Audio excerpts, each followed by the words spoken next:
C'est avec une véritable révolution que nous allons terminer cette émission. Depuis qu'ils ont décidé d'exploiter le gaz et le pétrole de schiste, les États-Unis sont en train de devenir le numéro 1 mondial. Une énergie moins chère, c'est évidemment une économie et des entreprises beaucoup plus compétitives. Au point que les conséquences sur l'environnement ne pèsent pas très lourd au moment des choix stratégiques.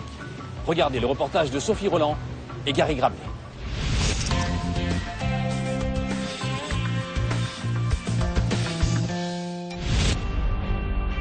Longtemps, le Dakota du Nord a été l'un des greniers à blé de l'Amérique. Mais désormais, voilà ce qui pousse dans les champs. Des puits de pétrole. 9000 ont déjà été forés en 6 ans. 100 nouveaux puits apparaissent chaque mois dans le paysage. Grâce à cet or noir, le Dakota du Nord est en train de devenir le nouveau Far West. Cette tour de 50 mètres, c'est le bureau de Jack Pierce. De là-haut, il a une vue imprenable sur les immenses plaines du Dakota du Nord. Mais son obsession, c'est ce qui se passe sous terre. Oh, ça a l'air d'aller ici. Avec son équipe, il creuse un puits qui va permettre d'extraire le pétrole de schiste. Toute la journée, il raccorde des tuyaux en acier qui vont s'enfoncer jusqu'à 6000 mètres de profondeur. Pour faire ce travail dur et ingrat, ils ont traversé tout le pays. Jack vient du Texas, ses collègues du Wyoming et de l'Idaho.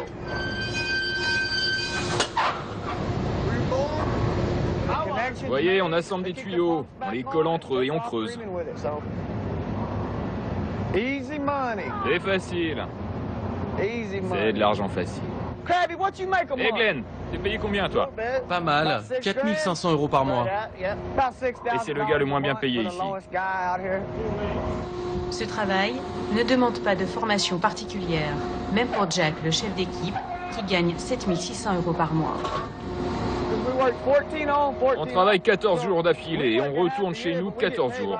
Au final, on travaille la moitié de l'année, mais on est payé comme si on travaillait tout le temps. C'est pour ça qu'on vient ici. On gagne bien notre vie et quand on rentre à la maison, on peut offrir une belle vie à nos familles. Jack loge à quelques mètres de la tour de forage. Dans ce petit préfabriqué, la machine à café, c'est bien la seule chose dont il profite. Il ne prend jamais le temps de cuisiner, ni même de faire son lit. C'est là que je dors, dans ce duvet. Et je ne l'ai lavé que 3 fois. Ce sac de couchage me porte chance. Un mode de vie spartiate qui lui permet d'envisager l'avenir avec sérénité. En 2 ans, il a déjà économisé 40 000 €. Comme Jack, des milliers de travailleurs accourent de tout le pays pour forer le sous-sol du Dakota du Nord. Le pétrole qui coule à flot bouleverse toute une région. L'épicentre de ce boom économique, Williston. Cette petite ville rurale a vu sa population doubler en 6 ans. À tous les coins de rue, on embauche des chauffeurs, des électriciens, des cuisiniers à des salaires bien plus élevés qu'ailleurs. Williston a aujourd'hui le taux de chômage le plus bas du pays, moins de 1%. Et les affaires sont florissantes. Les concessionnaires de voitures n'ont jamais vendu autant de pick-up et de voitures de luxe, comme ces Corvettes à 120 000 € pièce. La plus ancienne bijouterie de la ville a vu son chiffre d'affaires exploser. Ed, Bonjour Ed, ça va? Ça va bien, et toi? Ça va super. Tim Ritter va super bien lorsqu'il reçoit son fournisseur de montres, car il peut lui passer de grosses commandes. Le verre est en cristal de saphir, serti de diamants. Tim vend 3 fois plus de montres qu'avant le boom. Avant de rentrer se reposer, les travailleurs du pétrole s'arrêtent ici pour acheter un petit cadeau surprise pour leur femme ou leur petite amie. C'est bon pour moi et c'est bon pour mes fournisseurs. La fièvre de l'or noir lui a même donné des idées de création. Ça, c'est ma collection spéciale pétrole. Regardez. Un pendentif, une tour de forage en or 14 carats. Un pendentif à 1200 €. Et pour les hommes, on a ces bagues avec des pompes à pétrole ou des tours de forage. Et ça coûte combien? Ça, 1700 €. C'est beaucoup d'argent. Non, pas quand vous avez un bon chèque tous les mois. Dans sa vitrine, Tim propose aussi ses objets un peu kitsch, des modèles réduits de pompes à pétrole qui fonctionnent presque comme les vrais, vendus jusqu'à 500 € pièce. Sa bijouterie a de belles années devant elle, car il n'y a pas que les mercenaires du pétrole qui profitent de l'or noir. Dans la région, les propriétaires terriens, eux aussi, se frottent les mains. OK, bye. À 62 ans, Larry Sistad est un retraité très occupé. Venez par là, mes petits chéris. Ce soir, on va se faire un rodéo ensemble. Propriétaire de chevaux, il enchaîne les concours de rodéo, une passion coûteuse. Maintenant, je peux me payer davantage de rodéo qu'avant. Allez, on y va. S'il peut aujourd'hui dépenser sans compter, ce n'est pas grâce à sa retraite d'enseignant de 1 000 € par mois. Sa source de revenus se trouve à quelques kilomètres de là, après la grande écurie qu'il construit pour ses chevaux. Voici l'un de mes puits. Larry a touché le jackpot il y a 5 ans en louant une partie de ses terres familiales. Une compagnie pétrolière a localisé un gisement à fort rendement dans le sous-sol. Pour chacun de ces puits, Larry touche un loyer de la compagnie et une part des revenus. Aujourd'hui, il préfère voir pousser les puits plutôt que les céréales. Vous avez combien de puits? Un certain nombre. Vous ne savez pas combien vous en avez?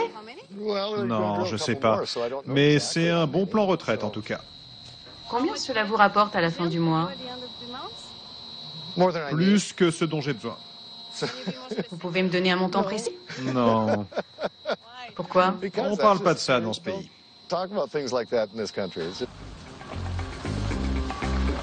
Selon nos informations, Larry gagne au moins 30 000 € par mois.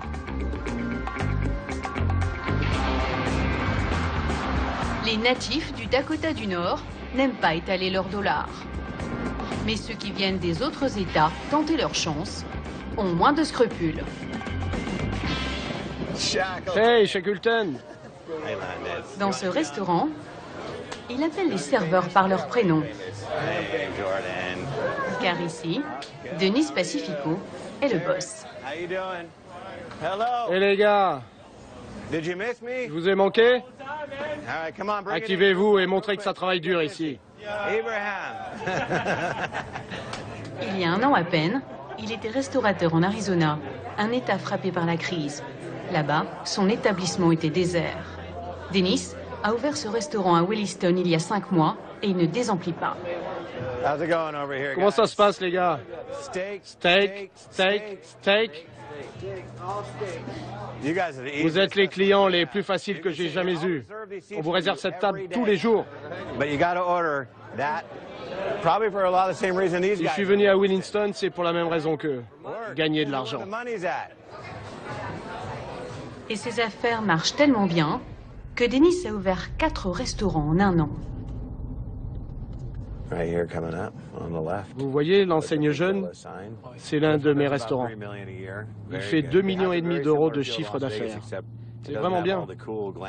Ici, on a l'impression d'être à Las Vegas. Pas pour le côté glamour, les casinos, les hôtels, mais parce que c'est une ville qui vit 24 heures sur 24. Les gens aiment boire et manger à n'importe quelle heure du jour et de la nuit. C'est vraiment la ruée vers l'or. Une ruée vers l'or à toute allure pour Dennis. Il vient d'ouvrir ce restaurant il y a 6 jours à peine. Et cette fois, il a vu les choses en grand. 1000 couverts par jour, 2 fois plus qu'avec ses autres restaurants. Pour faire tourner son restaurant, Denis a embauché 50 personnes, mais ça n'a pas été facile. Les compagnies pétrolières embauchent tout le monde, alors quand vous trouvez quelqu'un, il faut le recruter tout de suite. Sinon, il part vite ailleurs. Rufina, tu peux servir la table 5? Denis a donné sa chance à Rufina, alors qu'elle n'a jamais travaillé. C'est pour la table 22. Rufina a tout juste 20 ans. Elle est arrivée il y a 2 mois d'Indiana, à 2000 km de là. J'étais à l'université, mais je n'avais plus les moyens de payer. Alors je suis venue ici parce que c'est super facile de trouver un job. Et ça paye bien mieux. Chez moi, en Indiana, ça m'aurait pris 2 fois plus de temps de gagner cet argent avant de pouvoir reprendre mes études. Un bon salaire, complété par de généreux pourboires, que le patron distribue à la fin du service. 70 €. C'est plutôt bien.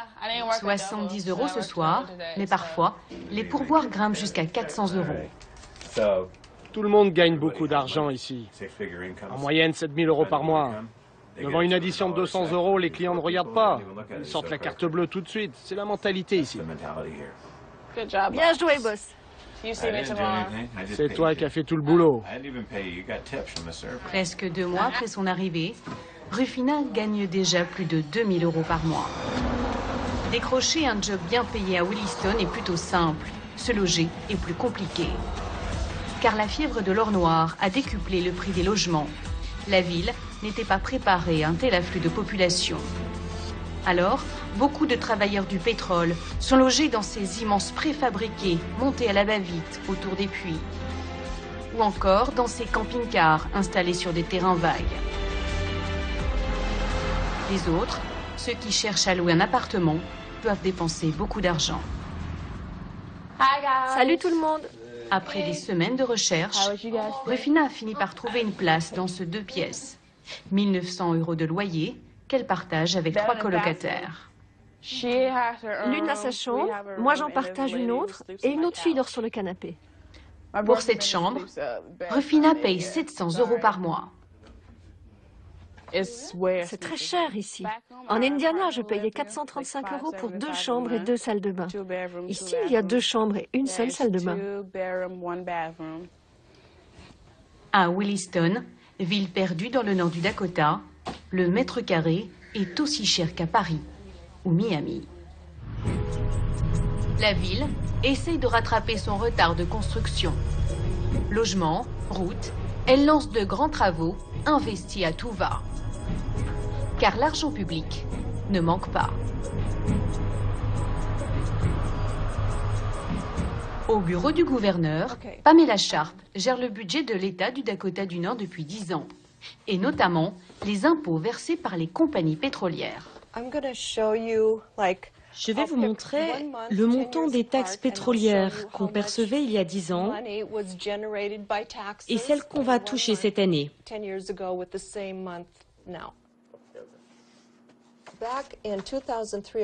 En 2003, on gagnait 191 000 $ grâce au pétrole.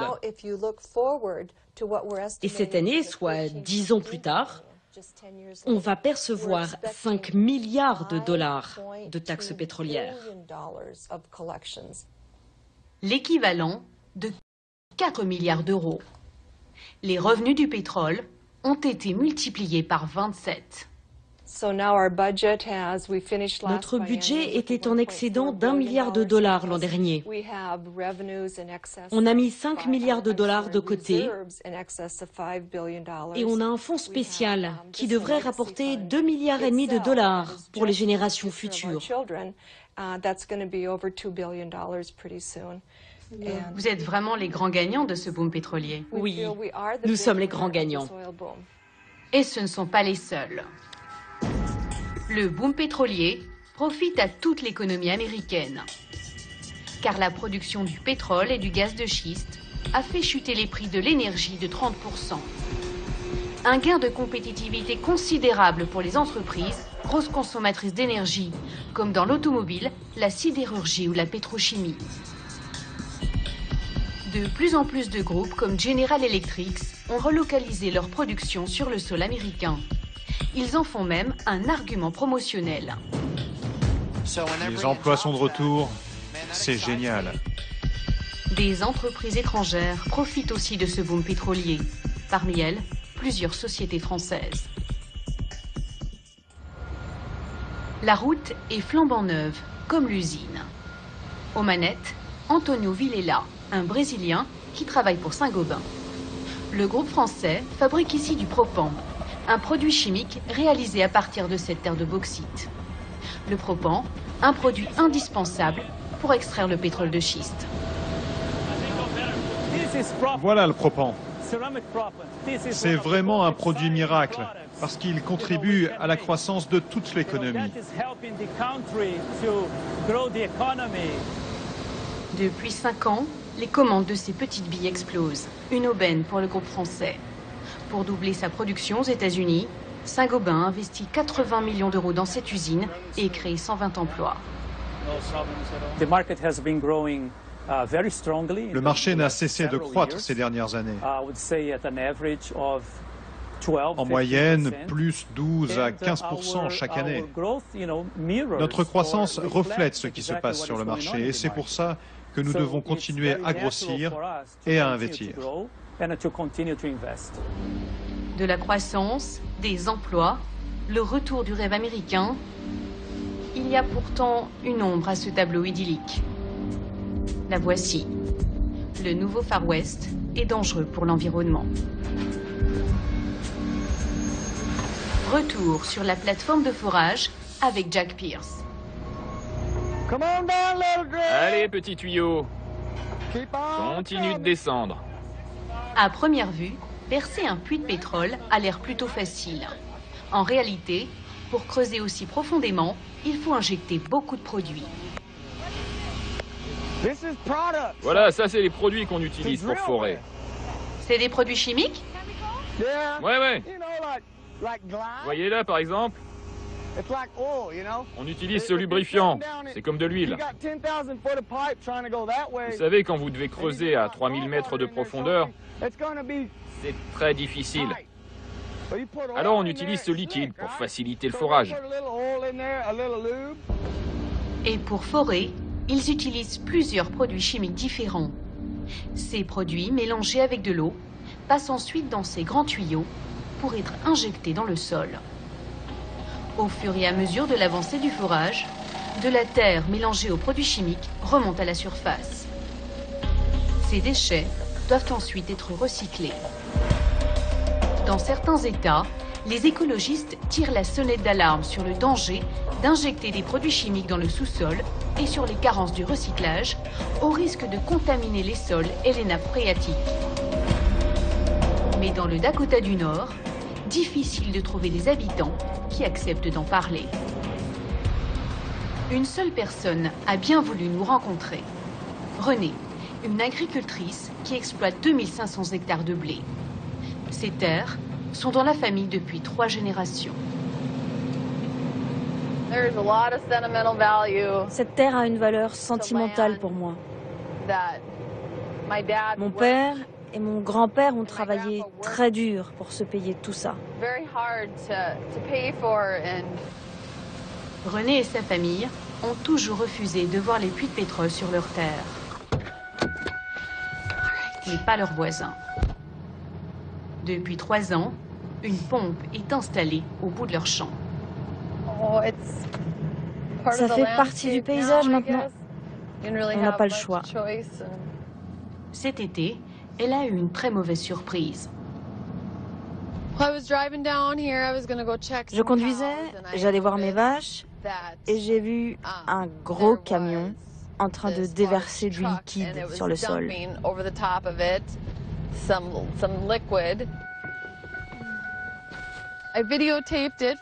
J'ai tout filmé d'ici avec mon téléphone. Vous voyez, c'était un mélange boueux, visqueux, qui avait une forte odeur de diesel. Selon Renée, cette boue déversée par le camion pourrait être l'un de ses résidus d'extraction.